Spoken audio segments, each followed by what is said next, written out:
일꾼의 승리, 은혜의 역설이라는 제목으로 하나님 말씀 증거하도록 하겠습니다.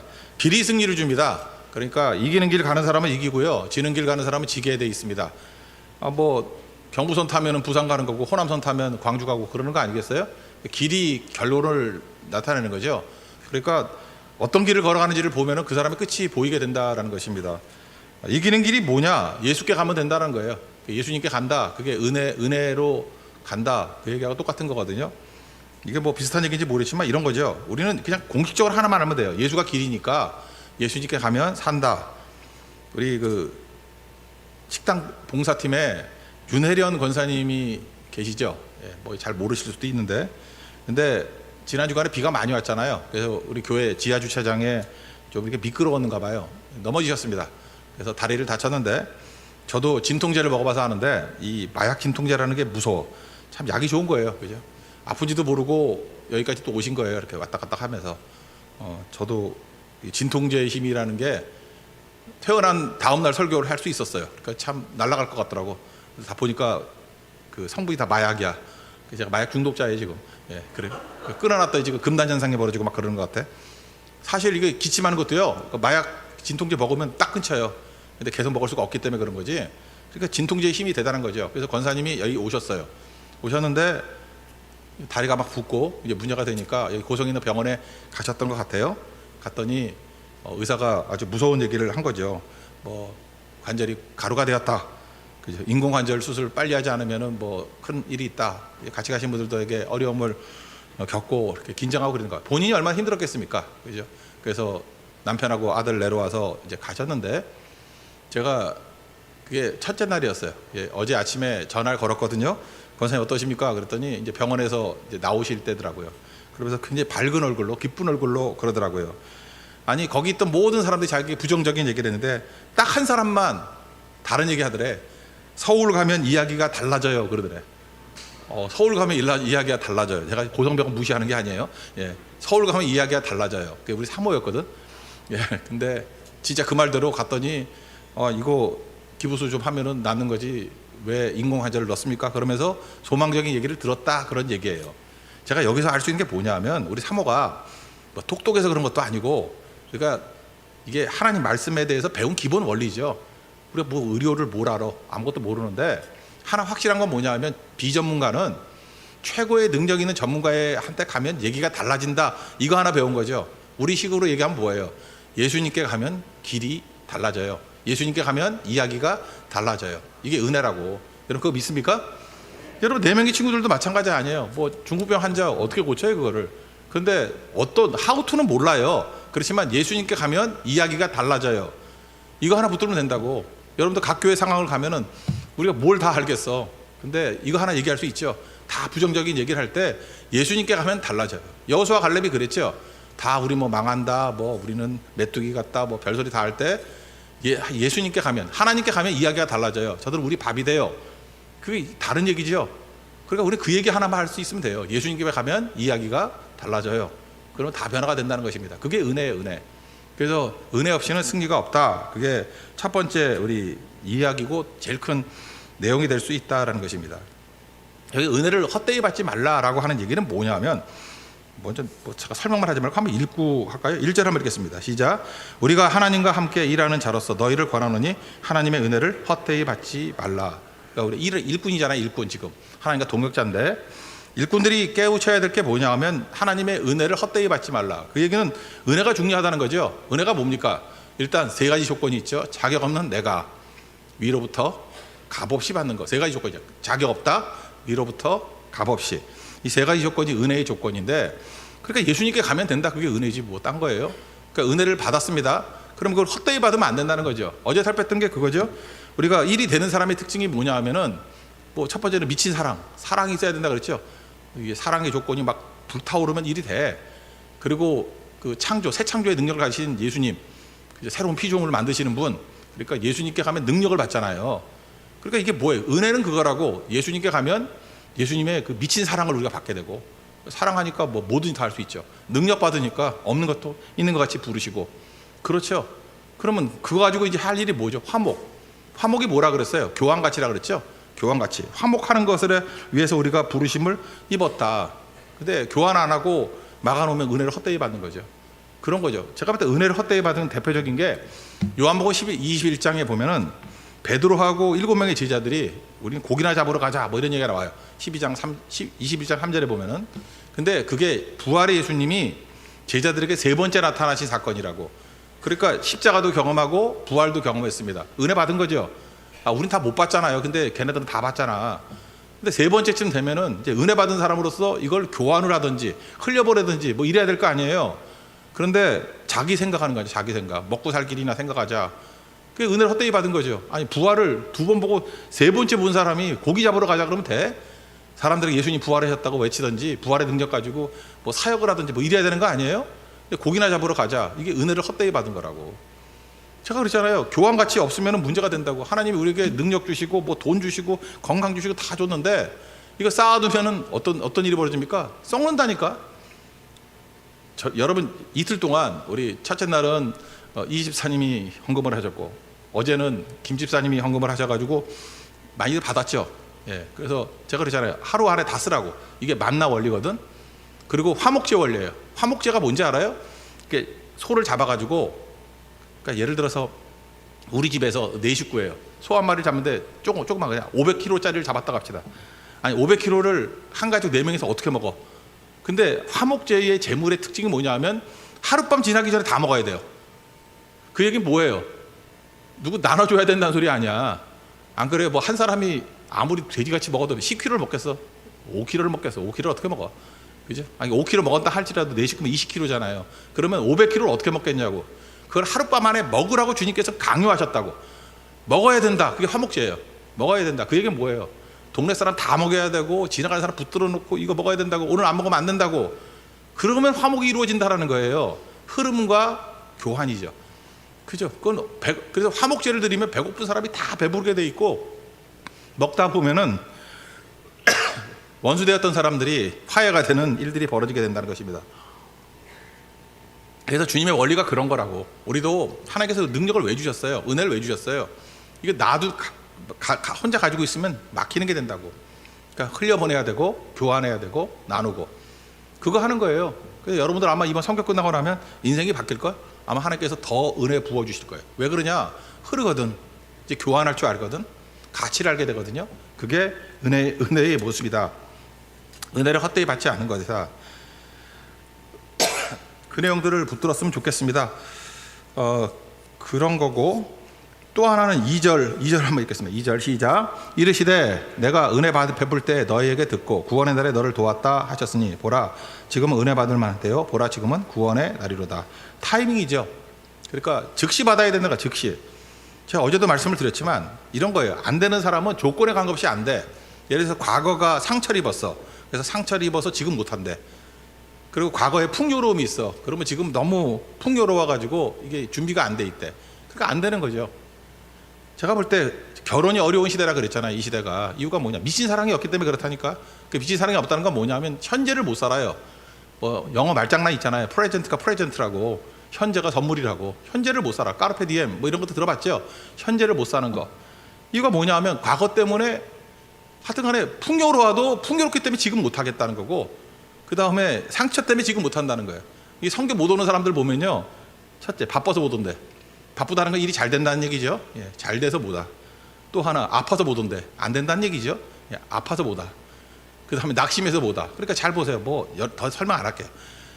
그러니까 좋은 조건이라도 못 올 수 있고 나쁜 조건이라도 그러니까 못 오는 거예요. 반대로 그럼에도 불구하면은 어떤 조건이든 다 오는 거예요. 그렇죠.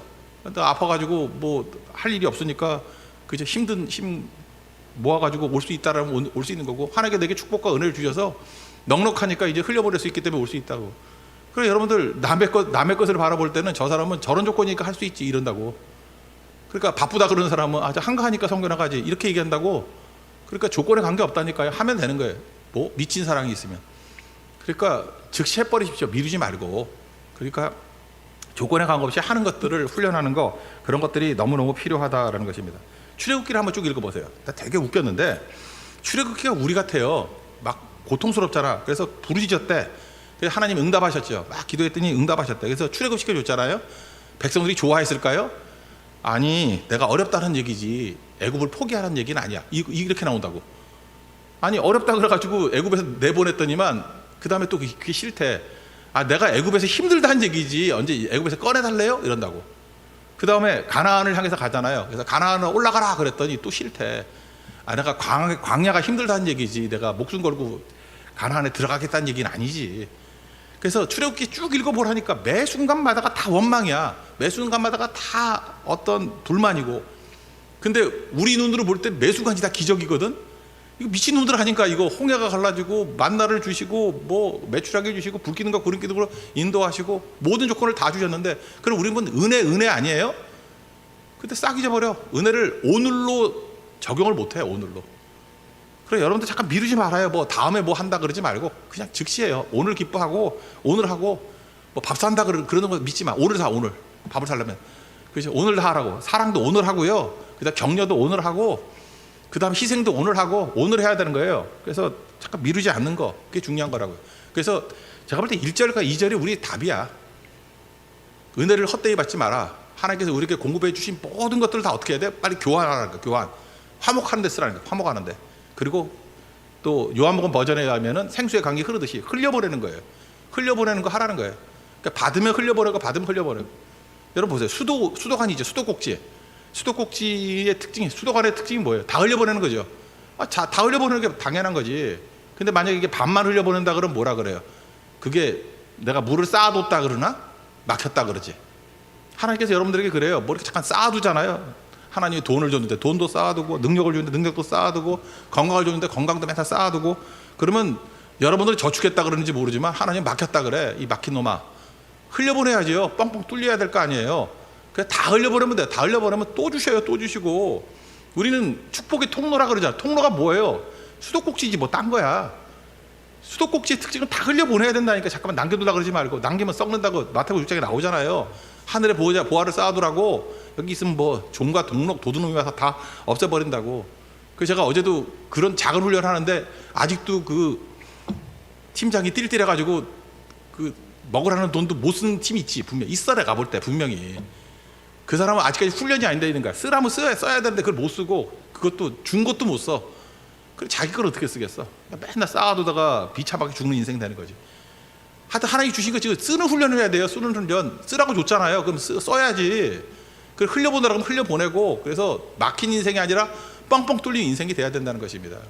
그래서 3절 얘기가 뭐냐면 사도 바울이 혹시 은혜를 내가 흘려보내는데 내가 걸림돌이 될까 두렵다 이거예요. 내가 걸림돌이 될까 두렵다. 그게 3절 얘기죠. 3절 읽겠습니다. 시작. 우리가 이 직분이 비방을 받지 않게 하려고 무엇이든지 아무에게도 거리끼지 않게 하고. 고린도전서 9장 19절 보니까 내가 자유로우나 스스로 모든 사람에게 종이 된 것은 많은 사람을 얻기 위함이다. 유대인에게 유대인같이 된 것은 그 사람을 얻기 위하고 뭐 이런 거죠. 이런 얘기가 쭉 나와. 이게 무슨 얘기예요? 자기가 걸림돌이 안 되게 하기를 원한다 그런 얘기죠. 그러니까 어떤 사람이 하나님 앞에 좋은 인격이냐면은 자아가 깨진 인격이에요.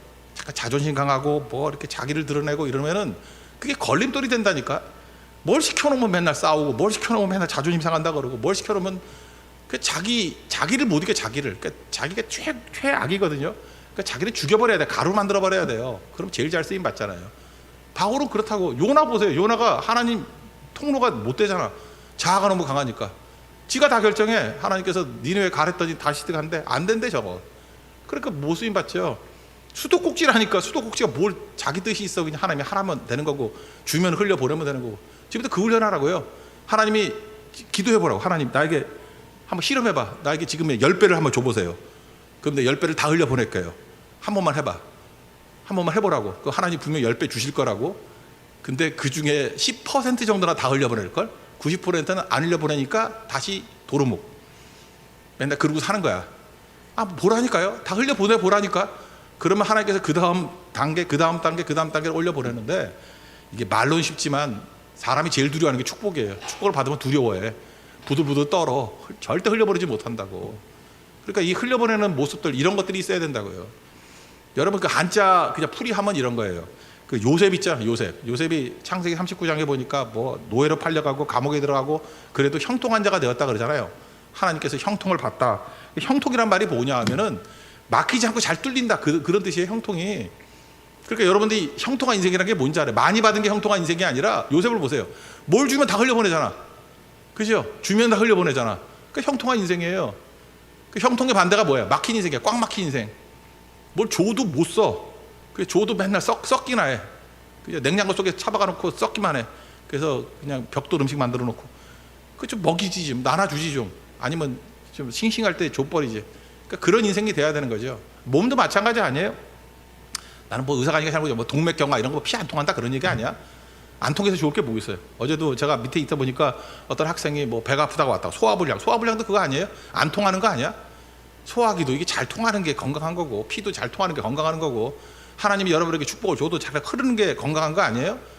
그러니까 우리 그런 거 해야 된다고. 흘려보내는 거 그거 잘 해보세요. 그냥 있으면 다 빼고 그게 은혜예요. 은혜. 그러니까 내 거로 사는 게 아니라 하나님이 주신 거로 산다. 은혜. 받으면 헛되이 살지 말라. 세 번째, 내가 장가가 되지 않기를 원합니다. 그런 거죠. 이게 은혜의 원리예요. 오늘도 그겁니다. 하나님께서 여러분 각자에게 이 모양 저 모양 주신 게 있는데 은혜로 일하십시오. 그리고 헛되이 받지 말고 다 흘려보내십시오. 그리고 또 하나 이제 마지막이니까 마귀도 이제 할 일이 있어야 될 거 아니야. 그러니까 하나님의 은혜는 막을 수 없고, 그죠? 또 뭐 같이 일하니까 이거 못 막으니까 개인을 건들겠지. 개인을 이 거리낌이 되게 만들겠지. 걸림돌이 되게 만들겠지.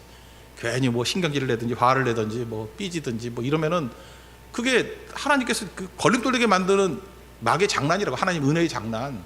그러니까 이겨내면 되는 거죠. 인생은 추출액이라고 그랬잖아요. 언제나 방해가 있고 하나님의 축복이 있고 그때 이겨내면 되는 거죠. 그래서 그림 같은 얘기가 이제 뒤에 나와요. 뒷부분은 이제 1, 2, 3절이 핵심이고 4, 5절은 뭐냐면 세상이 주는 공격이에요. 4, 5절은 세상이 주는 공격. 그래서 9가지가 나와. 그리고 그 다음에 하나님의 공급이 나와요. 그게 은혜지. 그게 6, 7절. 그러니까 두 가지예요. 4, 5절 대 6, 7절이 싸우고 있는 거라고. 4, 5절은 세상이 주는 많은 고난들이 있고요. 그 다음에 하나님의 공급, 은혜가 있어. 이 두 개 사이에 내가 있다고. 그러면 이게 투출액이에요. 4, 5절도 있고 6, 7절도 있어. 우리 인생은 4, 5절과 이걸 쳐다보고 낙심하지 말고 4, 5절보다 6, 7절의 압도적인 은혜로 말미암아 6, 7절로 4, 5절을 이겨버리라. 그거예요. 그림 언어 이해되시죠? 앞부분에 보면은 그냥 일상적인 고난이 3개가 나오고 그 다음에 의도적인 막의 적극적인 고난이 3개가 나오고 또 하나 스스로 자초한 고난, 주를 위해서 충성하기 위해서 한 고난들이 있어요. 그렇게 9가지가 나와. 그거를 하나님의 압도적인 은혜를 이긴다. 먼저 일반적인 우리에게 닥치는 9가지 고난 얘기를 한번 읽어봅시다. 또 안 읽어보면 또 뭐라 그러니까. 4절 5절 읽겠습니다. 시작. 오직 모든 일에 하나님의 일꾼으로 자천하여 많이 견디는 것과 환난과 궁핍과 고난과 매맞음과 갇힘과 난동과 수고로움과 자지 못함과 먹지 못한 가운데서도 여기 환난 궁핍 고난 이거는 일반적인 고난이죠. 상황의 어려움 환난 궁핍 고난 뭐 이렇게 따질 것도 없어. 그냥 일반적인 고난. 그 다음 매맞음 갇힘 난동 이건 뭐예요? 대적의 적극적인 박해 이런 것도 있죠. 막 우리 못 살게 구고 마귀가. 그 다음에 수고 자지 못함 먹지 못함 이거 자발적인 수고. 그러니까 스스로 자초한 고난이에요. 내가 주를 위해서 충성하기 위해서 어려움 당하는 거. 바울 같으면은 참 충성했죠. 막 설교도 무지하게 오래 했어. 그래서 너무 오래 해가지고 청년 하나가 떨어져 죽었어. 그게 유두고야. 그랬더니 또 살려. 그러면 살렸으면 끝내야 될 거 아니야. 살리고 또 설교해 밤새도록. 와, 참 미치겠어요. 그죠? 그 다음에 또 뭐가 있죠? 잠 못 자고 먹지 못하고. 읽어드릴게요. 고린도후서 11장 25절, 26절, 27절 쭉 보면 뭐 여러 번 뭐 강의 위험, 바다 위험 쭉 나오잖아요. 그 다음에 27절만 읽어드릴게요. 또 수고하여 애쓰고 여러 번 자지 못하고 줄이며 목마르고 여러 번 굶고 춥고 헐벗어온 나라. 이거 이 얘기죠. 내가 자발적으로 한 거죠. 이거 안 해도 되는 건데 내가 주를 위해서 충성하는 마음으로 이런 그저 수고도 하고 자지 못함도 있고 어떤 먹지 못함도 있고 뭐 그런 거 했다라는 거예요. 이게 뭐예요? 고난이 있는 거죠. 자발적인 고난이든 강요된 고난이든 적극적인 핍박이든 이거 뭐 분석할 필요도 없어요. 이렇게 세 그룹을 나눠가지고 9가지를 통해서 우리가 이런 고난 가운데 있다. 세상에 공격이 있다. 그러나 이거보다 더 큰 은혜가 더 크면 이기는 거 아니에요? 하나님의 공급이 더 크다. 그래서 6절과 7절 읽겠습니다. 시작. 깨끗함과 지식과 오래 참음과 자비함과 성령의 감화 거짓이 없는 사랑과 진리의 말씀과 하나님의 능력으로 의의 무기를 자유에 가지고. 이게 은혜거든. 하나님의 공급. 그러니까 큰 제목 놓고 보면 뭐예요? 세상의 공격 앞에 하나님의 은혜로 맞받아 쳐라. 그 얘기죠. 그러니까 이거 썰으라고 하나 4, 5절 대 6, 7절이에요. 4, 5절만 쳐다보면 왜 인생이 이래 그러지만 6, 7절을 바라보면 이게 더 크면 이기는 거지. 6, 7절 내용이 뭐예요? 여기 깨끗함과 지식과 오래 참음 아니에요. 깨끗함과 지식과 오래 참음. 이거 내적인 거지. 그죠? 하나님께 내적인 은혜를 주신 거라고. 내 안에 정결함, 순결함, 그리고 지식, 하나님을 아는 지식, 오래 참음, 이런 게 있으면 사람이 세잖아. 근데 외적인 건 뭐예요? 자비, 성령의 감화, 그 다음에 사랑이죠. 거짓이 없는 사랑. 자비는 뭐라 그랬어요? 자비 하나만 설명한다 그러면, 자비는 이게 체닥한데, 구약 뭐 새벽기도 나오신 분 알잖아요. 체닥하, 히브리어로 체닥한데, 체닥하는 그 회복적 의미의 정의예요. 그러니까 행동이 들어가야 돼, 반드시 행동이. 그래서 선한 사마리아 사람 같은 얘기가, 누가 내 이웃이 되겠느냐 그럴 때 자비를 베푼 자입니다 그럴 때, 자비가 뭐예요? 실제로 자기가 돈도 지불하고 위험도 감수하고 사람 업어다가 주막에 갖다 놓고 뭐 이런 거, 그걸 자비라 그런다고. 자비라는 말을 또 헬라어로는 뭐라고 설명하느냐 하면은 불쌍히 여긴다라고 표현해요. 불쌍히. 그래서 이 긍휼이라는 말도 쓰기도 해. 불쌍히 여긴다. 불쌍히 여긴다가 뭐라 그랬어요? 스프랑코 니조마이. 복음서에 스프랑코 니조마이, 불쌍히 여긴다, 이 자비거든요. 불쌍히 여긴다는 말이 16번 나와요. 근데 한 번 빼놓고, 이 선한 사마리아 사람 빼놓고는 다 기적이 나타났어요. 하나님이 예수님이 불쌍히 여겼더니 뭐 맹인이 눈 뜨게 되고 앉은 배가 일어서게 되고 뭐 그런 거예요. 그 다음에 배고픈 사람들이 오병이어 기적 먹게 되고.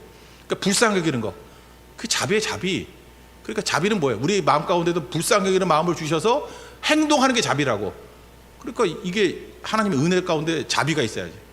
행동하는 사랑이 자비라고요. 체닥하. 그리고 성령의 감화, 뭐 거짓이 없는 사랑, 뭐 다 똑같은 얘기지. 이게 외적인 거예요. 외적인 거, 내적인 거, 외적인 거.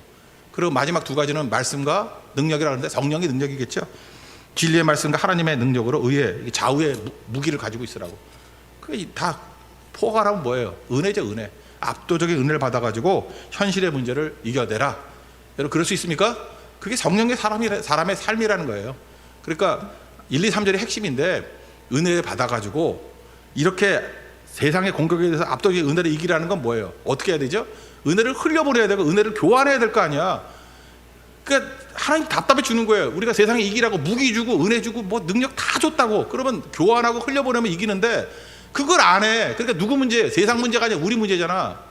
4, 5절의 문제예요? 아니죠. 6, 7절의 문제죠. 왜 주신 걸 왜 안 흘려보내? 왜 주신 걸 교환 안 해? 왜 쌓아두고 있어? 쌓아둔 게 아니라 막혔다 그러죠. 왜 막히냐고. 뻥뻥 뚫려야지. 수도관이 막히니까 물이 없는 게 아니라니까.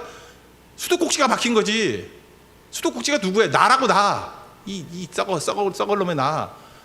맨날 주라는데 안 주고 맨날 막아놓고, 그런 세상을 탓하고 있잖아. 답답한 사람들아. 출애굽할 때 하나님이 문제예요? 광야의 어려움의 문제예요? 그 백성이 문제지. 그렇죠? 은혜를 헛되이 받은 거 아니에요. 그거 사용하기만 하면 그냥 빠르게 전진하고 빠르게 승리할 건데, 맨날 원망 불평하고 지 생각 못 버리고 고집 못 버리고, 그러니까 다 무너지는 거죠. 그래서 이렇게 하면 어떤 일이 벌어지느냐? 은혜 역전이 벌어진다. 출애굽이 있는데, 출애굽 얘기를 해요. 8절부터 출애굽이 있는데 마지막 결국은 8가지 뒤집어짐이 나와요. 여기서 속이는 자라 그러는데, 거짓 선지자가, 거짓 교사들이 와서 바울에게 너 사도 자격 없다 그러고 너 거짓말이야 그러는데, 아니야 내가 진짜야. 참이 뭐야? 진리죠. 나한테 예수님이 있기 때문에 진짜야. 뭐 그런 거죠. 뭐 약한 자 같으나 강하고, 뭐 이렇게 8가지 뒤집히는 얘기가 나와. 이게 은혜 역전이라고. 역전 얘기만 읽고 마칩시다. 역전입니다. 8절부터 10절까지입니다. 시작. 영광과 욕됨으로 그러했으며 악한 이름과 아름다운 이름으로 그러했으니라. 우리는 속이는 자 같으나 참되고 무명한 자 같으나 유명한 자요, 죽은 자 같으나 보라 우리가 살아있고, 징계를 받은 자 같으나 죽임을 당하지 아니하고, 근심하는 자 같으나 항상 기뻐하고, 가난한 자 같으나 많은 사람을 부유하게 하고, 아무것도 없는 자 같으나 모든 것을 가진 자로다. 여기 인생이 출출하기로 하죠. 영광과 모욕이 있고, 그 다음에 악한 이름과 아름다운 이름이 있고. 하나님의 일을 해봐요. 뭐 칭찬받는 줄 알아? 오해도 받고, 뭐 나쁜 놈이라 그러고 저 가짜라 그러고. 여러분 이렇게 생각해요. 아무 공격도 없으면 그게 가짜야. 그게 막 공격받고 가짜라 그러고. 사도 바울 보세요. 사도 바울한테 사도가 아니래. 사도가 아니라고 저 가짜라 그러고. 아 바울이 가짜면 지들은 뭐야? 그죠? 그게 고린도후서가 그거죠. 사도권 변호자의 목적이. 전부 다 아니래. 그럴 때 여기 보세요. 영광도 있지만 뭐도 있어요? 모욕도 있다고. 아름다운 이름도 있지만 악한 이름도 있다고. 그거 신경 쓰지 마. 그런 거 아무것도 아니고, 결국은 세상이 너를 nothing이라 그래도 하나님은 우리를 everything이라 그런다. 그 얘기 아니에요? 그게 우리 신앙의 고백이라는 것입니다. 그래서 최종적으로 승리하는 거죠. 속이는 자, 거짓 교사들이 했던 얘기예요. 내가 진짜 참이라는 거고. 무명한 자 같이 보이지만 실제로는 주님이 아신다. 그게 유명한 자가 되고, 죽은 자는 뭐 죽은 자 산 거고, 뭐 더 설명 안 할게요. 그죠? 이런 거. 그래서 오늘 사실은 1, 2, 3절이 핵심이고 나머지는 그림같이 4, 5절대 6, 7절을 보여주고 마지막에 역전되리라 그 얘기예요. 역전되리라. 오늘도 여러분의 삶 가운데 마지막까지 혹시 남아있는 거 있다면 다 쏟아붓고 다 흘려보내고 이후에도 여러분들 그 흐름이 있게 만드는 우리 하나님의 종 되길 바랍니다. 반드시 승리할 것입니다. 여러분, 그래서 우리에게 주신 은혜를 고성에도 넘치도록 은혜가 넘쳐나게 만들고 받은 은혜를 또 흘러버리게 만드는, 그래서 은혜 위에 은혜로라, 믿음 위에 믿음, 항상 커진다 그랬죠. 그래서 이렇게 계속 커지는 것들, 축복 위에 축복, 그래서 하나님의 모든 흐름들이 나타날 수 있는 승리의 종 되기를 바랍니다. 오늘도 은혜의 승리를 구합니다. 잘해서 나가겠습니다. 은혜 찬양하고 마치겠습니다. 은혜.